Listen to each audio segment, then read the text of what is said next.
Bienvenue sur Tendance économique, un magazine de reportage et d'analyse des enjeux de la croissance économique au Cameroun et sur le reste du continent africain.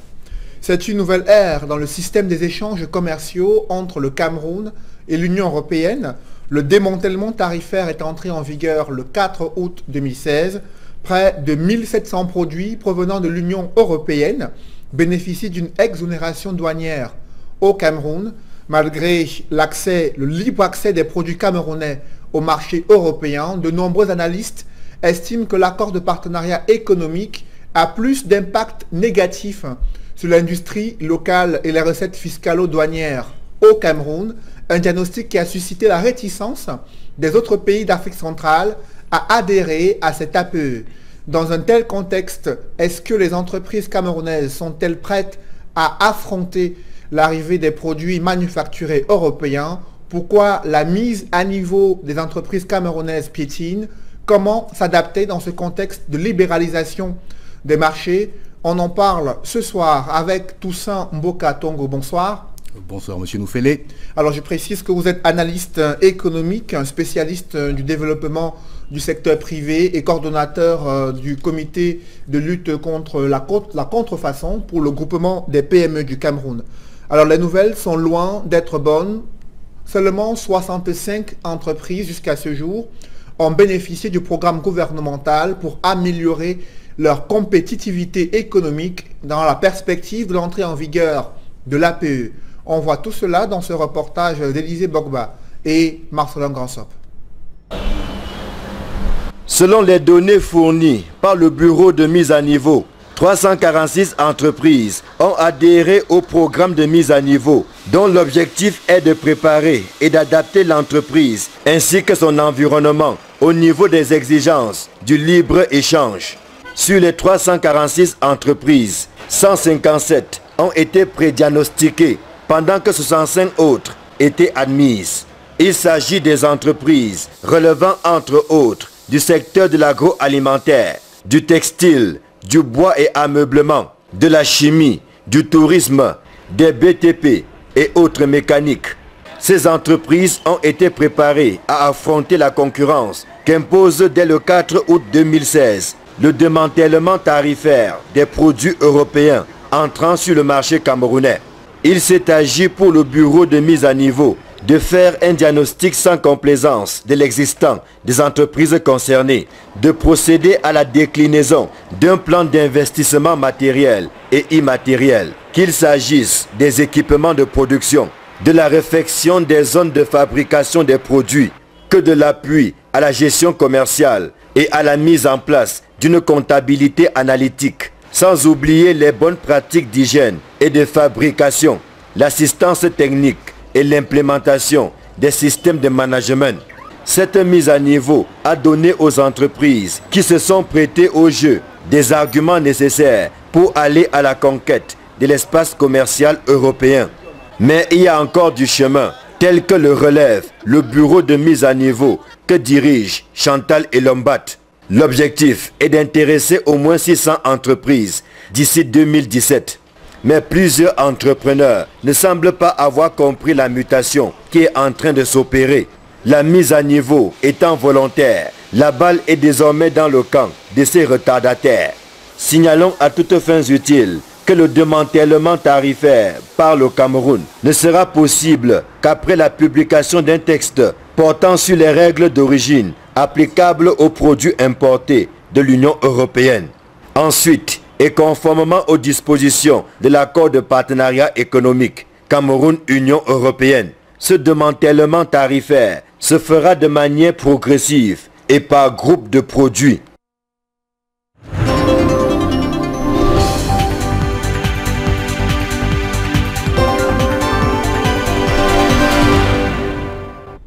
L'accord de partenariat économique prévoit la libéralisation des produits, des importations des produits originaires de l'Union européenne. Toussaint Mboka Tongo, l'on écoute qu'il y a un courant assez pessimiste par rapport à cette entrée en vigueur de l'APE. Pourquoi est-ce que d'aucuns estiment que cela signifie l'arrêt de mort des entreprises camerounaises? Non, je pense qu'il faudrait que nous ayons une vision claire de cette stratégie. Le Cameroun n'a pas voulu de perturbations sur son commerce international. Et l'Union européenne est un de nos grands clients. Donc c'est un choix qu'on ait signé ces accords. Maintenant, il y a eu des négociations et il y a eu la possibilité d'exclure de la libéralisation les produits que nous ne souhaiterions pas exposer. Ça veut dire que depuis le début de ce phénomène, je me rends compte qu'on parle de tout, mais on ne parle pas des produits qui sont exclus de la libéralisation.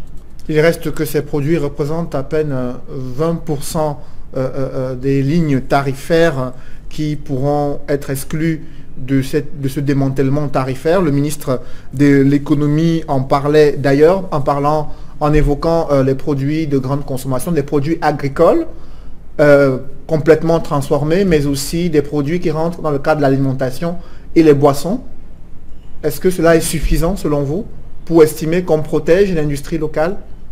Disons que les négociations ont duré un certain nombre de temps. J'y ai participé sur le plan national en tant que l'un des représentants du secteur privé. Ça veut dire que nous avons essayé d'exclure tous les produits qui pouvaient nuire au développement de notre industrie naissante. Ça veut dire qu'aujourd'hui, si vous faites par exemple dans les pâtes alimentaires, est-ce qu'aujourd'hui les pâtes alimentaires européennes viendront faire concurrence aux pâtes alimentaires camerounaises? Non, parce que pas plus qu'avant, parce que les pâtes alimentaires sont exclues de la libéralisation et continueront à s'acquitter de leurs droits de douane comme avant. C'est pareil pour les véhicules d'occasion. Ça veut dire que si vous voulez faire venir votre véhicule d'occasion, vous aurez à payer les taxes comme avant parce que les véhicules d'occasion sont exclus de la libéralisation. Et je vais vous dire que vous parlez de lignes tarifaires. Il s'agit de plusieurs centaines de lignes tarifaires. Et je peux vous dire que si on vous demande de citer les produits que vous aimeriez voir exclure, je ne suis pas sûr que vous en citerez un qui ne soit pas exclu. Donc il faudrait bien qu'on sache de quoi nous parlons. Alors, il y a d'autres analystes qui estiment que 80% des chiffres d'affaires des entreprises nationales se forment à partir du marché local. Est-ce que les produits européens ne vont pas entraîner une détérioration des parts de marché des entreprises camerounaises? Bon, disons qu'au niveau des produits de grande consommation, par exemple, les produits européens ne sont pas directement concurrents des nôtres parce que c'est quand même une gamme supérieure. Donc sur ce plan-là, il faudrait plutôt avoir peur des produits asiatiques. Donc les produits européens sont des produits relativement haut de gamme et s'adressent à un tout petit marché en réalité. Donc maintenant, qu'est-ce que l'Union européenne nous vend? L'Union européenne nous vend surtout des biens d'équipement dans le domaine industriel, dans le domaine de la chimie. Donc nous avons besoin de ces intrants-là pour faire développer notre... Des intrants qui font partie du premier groupe de produits européens donc, qui vont bénéficier d'un démantèlement tarifaire. Il s'agit donc de la volaille, des bovins reproducteurs, des semences agricoles, des tourteaux et résidus agroalimentaires. Pour vous, est-ce que justement cette volaille-là ne va pas en concurrence avec la filière avicole, avec le secteur de l'élevage au Cameroun et aussi de ceux qui font dans l'agro-industrie, qui souhaitent produire des tourteaux pour justement pouvoir permettre d'améliorer la capacité de production sur le plan la production animale au Cameroun? Oui, il faut regarder au niveau de l'esprit. Ça veut dire qu'il s'agit généralement d'animaux vivants. Donc souvent il s'agit de reproducteurs, vous comprenez, parce que dans certains cas on a besoin de faire venir des reproducteurs pour créer un cheptel. Donc vous pouvez soit faire venir, je prends un exemple, un éleveur peut faire venir un taureau vivant ou faire venir la semence de taureau pour inséminer ses vaches ici. Et à ce moment-là, il ne paiera pas de douane. Je pense que c'est une question d'amélioration de niveau de vie, c'est une question également de lutte contre la pauvreté. Donc pour vous, ces négociations qui ont été opérées durant de nombreuses années entre le Cameroun et l'Union européenne, est-ce qu'elles sont favorables à la réalisation, à l'émancipation du tissu industriel économique camerounais? Oui, disons que sur le plan stratégique, l'État sait certainement où il va. Nous, on regarde la chose en tant que secteur privé.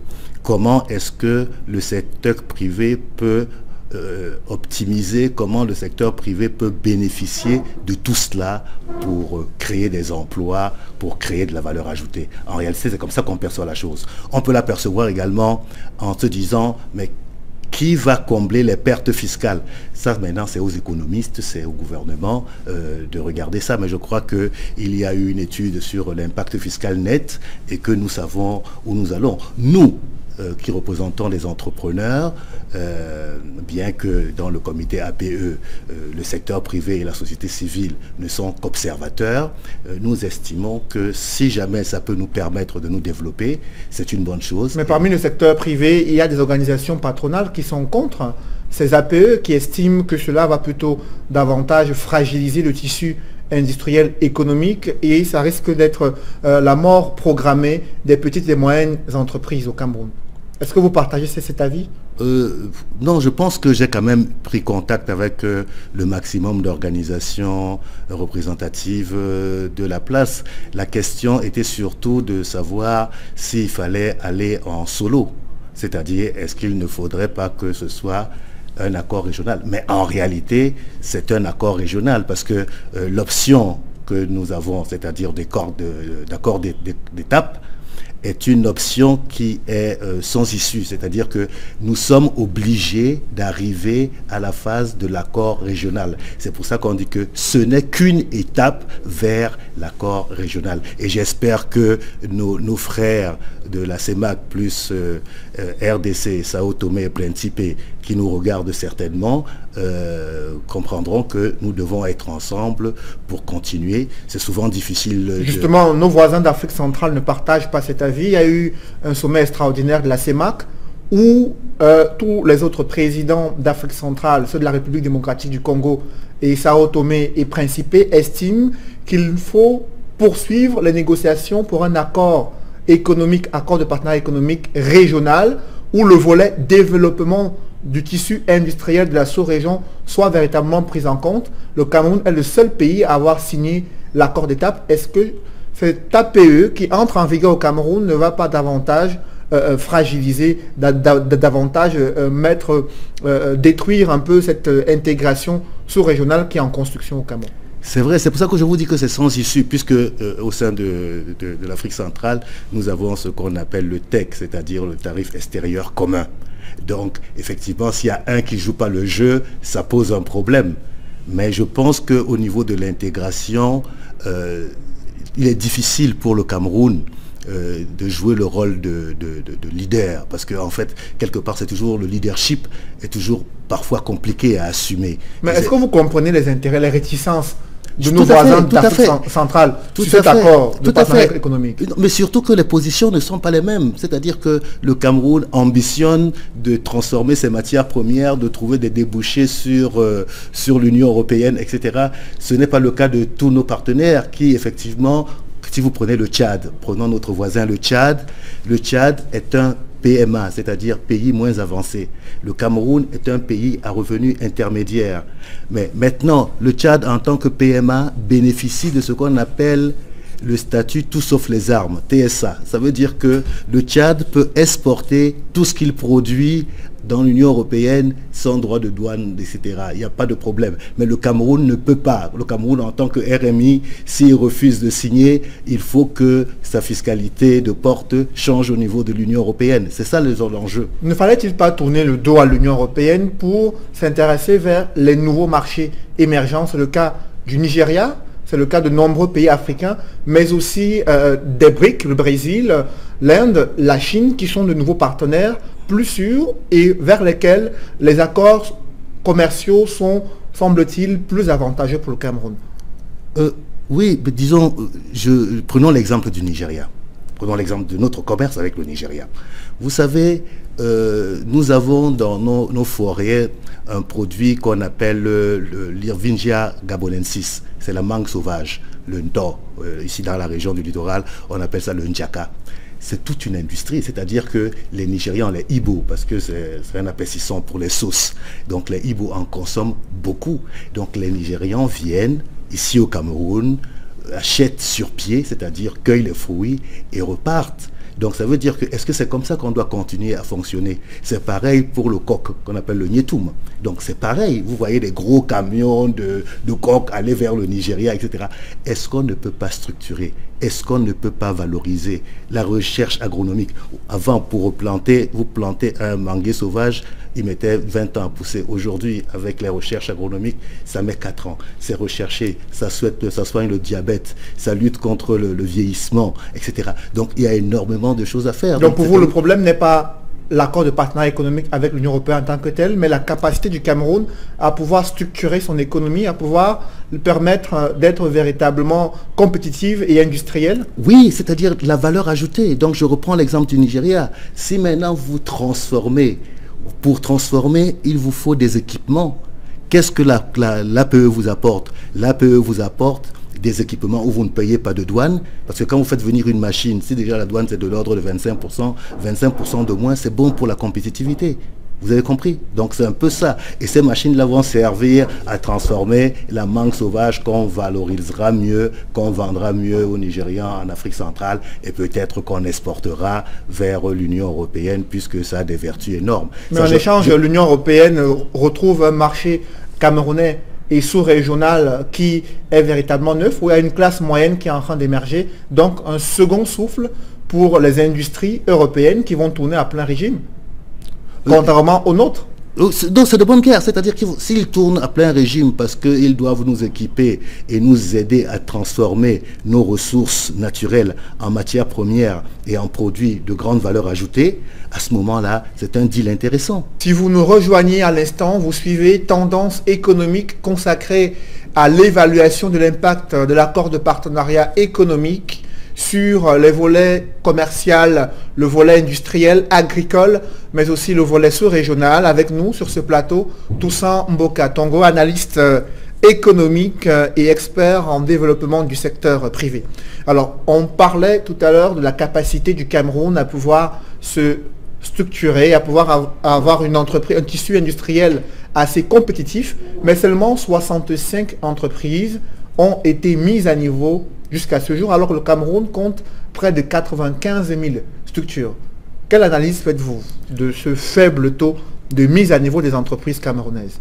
Oh, probablement même plus de 100 000, beaucoup plus que 100 000 structures. Ils sont créés tous les jours maintenant que le système de création est simplifié. Mais maintenant, l'idée c'est de pouvoir comprendre comment fonctionne le bureau de mise à niveau. Ça veut dire que le bureau de mise à niveau, c'est dans le cadre du programme de compétitivité, l'Union européenne met à la disposition du Cameroun des montants pour essayer de structurer avec l'aide de l'ONU, dit par exemple, pour tout ce qui concerne l'infrastructure qualité, les PME camerounaises. Parce qu'en fait, il s'agit de mettre à niveau les PME. C'est-à-dire que vous n'allez pas prendre à vouloir mettre à niveau, par exemple, une industrie du bois étrangère qui est installée au Cameroun parce qu'elle n'a pas besoin de vous pour les normes. Justement, il n'y en a que 65 PME voilà. donc, qui ont bénéficié de ce programme-là, voilà. Alors qu'on sait qu'il y a au moins, vous l'avez dit, au moins 100 000 entreprises camerounaises qui existent et dont la majorité est essentiellement des PME. Alors, est-ce que ce chiffre, seulement 65 entreprises qui sont capables aujourd'hui de pouvoir être compétitives sur le marché international, est-ce que cela n'est pas peu et ne risque pas d'affecter ce rapport de force dans le cadre de cet accord? La mise à niveau donc est volontaire. Okay? Maintenant, si vous mettez à ça, vous ajoutez à cela le fait que l'Union européenne qui finance avec l'argent du contribuable européen, puisque c'est de l'argent du contribuable européen qu'on met à la disposition des PME. Donc il doit avoir une certaine traçabilité.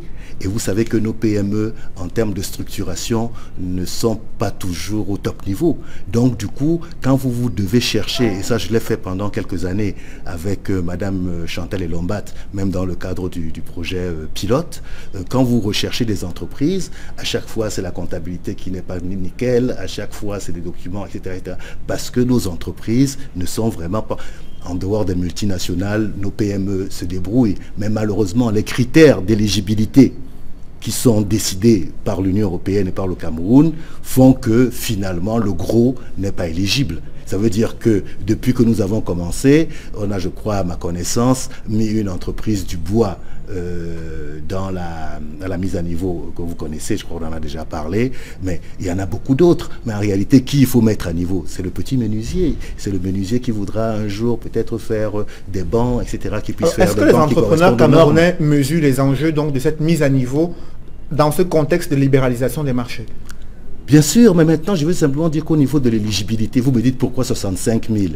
Je suis sûr qu'au niveau du bureau à niveau... Pourquoi 65 seulement, pas 65 000 oui. Pourquoi 65 simplement? Parce qu'au bureau de mise à niveau, je suis sûr qu'ils aimeraient faire beaucoup plus. L'objectif, c'est à peu près, je crois, 600. Mais il faudrait aussi que le profil, que les entrepreneurs qui sollicitent la mise à niveau puisse remplir les conditions. Je vous dis que c'est l'argent qui est quand même, qui demande une certaine traçabilité. Il y a l'argent européen et il y a l'argent du gouvernement. Donc on ne va pas distribuer de l'argent aux gens comme ça sur la base de rien. Donc il faut de la comptabilité, il faut... Et quand vous abordez les chefs d'entreprise généralement pour leur dire mais donnez-moi votre dossier, il faudrait qu'on essaye de voir si vous ne pouvez pas bénéficier d'un encadrement, ils vous disent ouais mais c'est trop de paperasse, il faut ceci, il faut cela, les impôts vont me fatiguer, etc. Donc forcément il y a une mentalité à changer. Donc je trouve déjà que le fait d'avoir fait ce qui a été fait par le bureau de mise à niveau, je tire un chapeau à Madame Chantal Elombat. Alors comment s'adapter dans ce contexte? Donc là, aujourd'hui qu'on est à l'ère du démantèlement tarifaire, une libéralisation des marchés, du marché camerounais avec l'entrée des produits européens, démantèlement qui va arriver jusqu'à 80% d'ici une quinzaine d'années, comment s'adapter, comment permettre aux entreprises camerounaises d'être compétitives et de ne pas disparaître sur le marché local? Il faut qu'elles puissent travailler sur des niches. Il faut qu'elles puissent... Il y a beaucoup de choses. Tout à l'heure, je vous ai parlé de l'exemple du manguier sauvage. Parce que quand on parle de forêt à un Camerounais, il ne voit que le bois. Mais en dehors du bois, il y a ce qu'on appelle les produits forestiers non ligneux. C'est une richesse inouïe. On en a des centaines. C'est une pharmacie mondiale, c'est-à-dire qu'il n'y a qu'à essayer. Vous savez, quand vous développez par exemple le cacao, c'est quand vous vendez les sous-produits, les produits comme le beurre de cacao, la poudre de cacao, que vous gagnez de la valeur ajoutée. Mais si vous vendez le cacao en fève, comme on a toujours fait, vous ne gagnez pas grand-chose. Donc l'idée est là, aller chercher la valeur ajoutée où elle se trouve. Là, je vous ai pris, récemment, le Minepat est allé inaugurer une usine de fabrication de beurre de cacao et de poudre de cacao, je crois, à Kekem. Bon, ce sont des investissements lourds. Je pense que là, on est à peu près à 20 milliards. Mais maintenant, il faudrait que ce ne soit pas simplement les grosses entreprises comme celle-là qui soient accompagnées. Parce que quelqu'un vous dira, mais vous dites que les APE vont faire qu'on ne paye pas la douane. Mais avec l'API, l'agence de promotion des investissements de Madame Minja, on peut aussi arriver au même résultat. Oui, mais Madame Minja, c'est pareil, a un problème d'éligibilité, parce que c'est de l'argent, le fait que vous ne payez pas des impôts. Cela dépend des investissements que ces entrepreneurs vont faire au Cameroun pour pouvoir bénéficier de ces exonérations douanières. C'est bien ce qui est prévu dans le cadre de l'agence de promotion des investissements. Oui, mais généralement, ce sont des gros investisseurs. Mais maintenant, le problème, l'intérêt avec les APE, c'est que ce n'est plus une question de gros investisseurs. Ça veut dire que même la personne, l'artisan ou la PME qui a sa petite unité de production, qui fait des choses très design, très bien faites, etc., peut importer sa machine d'Union européenne sans avoir à aller être éligible à l'API. Alors, que doit donc faire le gouvernement pour résoudre ce problème, puisque c'est lui qui est interpellé justement pour créer les conditions d'une véritable industrialisation au Cameroun? Non, le gouvernement, je pense qu'il fait déjà ce qu'il a à faire, c'est-à-dire qu'il y a une bourse de sous-traitance, il y a le bureau de mise à niveau, il y a un comité de compétitivité. Il faut simplement que le gouvernement continue à réguler et à donner les moyens. Vous voyez là maintenant, on parlait de cacao, il y a des agropoles qui se montent, il faut que l'État appuie, c'est ce qui est en train de se faire. Donc si on réussit à trouver des niches, à sortir un peu des terrains classiques et à pouvoir innover, on pourra avoir des niches incroyables. Alors, dans cet accord de partenariat économique, vous restez optimiste quant à l'avenir, malgré les nombreuses pertes en matière de recettes fiscales et douanières que le Cameroun va enregistrer. Vous êtes optimiste pour l'avenir, même dans cet accord de partenariat économique avec l'Union européenne? Oui, mais si tout le monde joue le jeu, parce que là, je suis d'accord, sur le plan macro, si vous laissez entrer des produits sans payer de douane, au niveau de la fiscalité de porte, ça pose un problème de trésorerie, certainement. Maintenant, si une fois que ces importations, si elles sont intelligentes, servent à booster les immenses ressources naturelles que nous avons, effectivement, à ce moment, ces gens vont payer des impôts, ces gens vont créer des emplois, les employés vont eux-mêmes aussi payer des impôts. Donc, l'argent que l'État a perdu au niveau de la porte, il va le gagner dans la fiscalité intérieure. Merci Toussaint Mboka Tongo pour toutes ces précisions. Je rappelle que vous êtes analyste économique, expert en développement du secteur privé et aussi coordonnateur du comité de lutte contre la contrefaçon pour le groupement des PME du Cameroun. Mesdames, Messieurs, c'est la fin de cette émission. Merci de l'avoir suivi. Rendez-vous dans une semaine pour une nouvelle édition de Tendance économique.